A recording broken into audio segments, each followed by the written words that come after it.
What is up, everybody? So if you watched the video just before this one, you know today Scott Peterson got his new sentence of life in prison without the possibility of parole for the murders of Laci Peterson and his unborn child.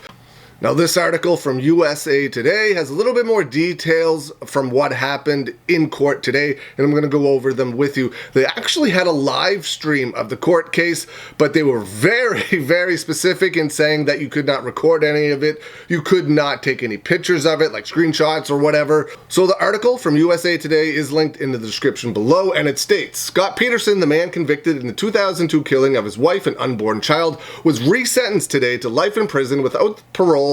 It states, Scott Peterson, the man convicted of the 2002 killing of his wife and unborn child, was resentenced today to life in prison without parole after spending more than a decade on death row.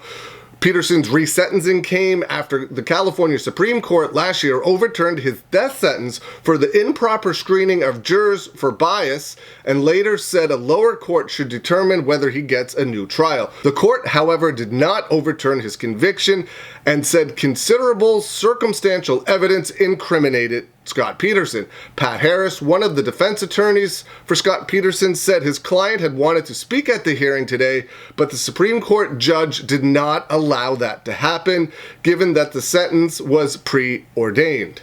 At the sentencing today, Laci Peterson's mother and siblings spoke about the grief they felt without her over the past 19 years and never getting to see Connor grow up. Connor, of course, being the unborn child.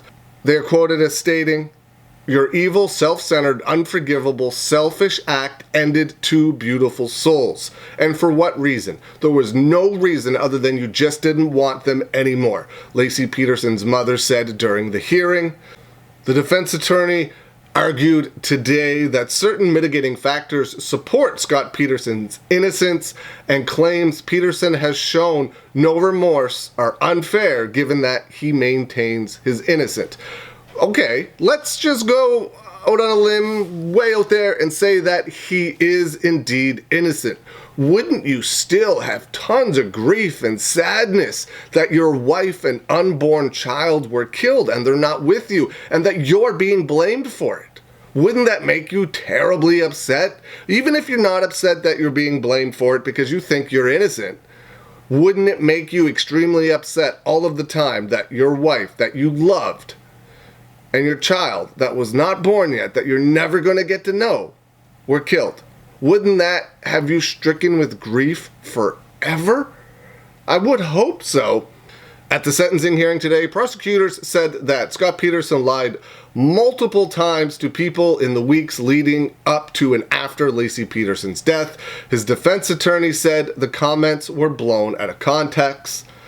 So there's a little bit more there in the story. Give it a click in the description below and go have a read.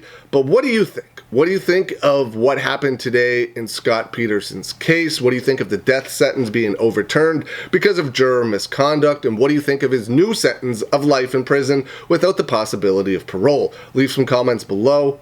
I hope you're having a good day, and I will see you again soon.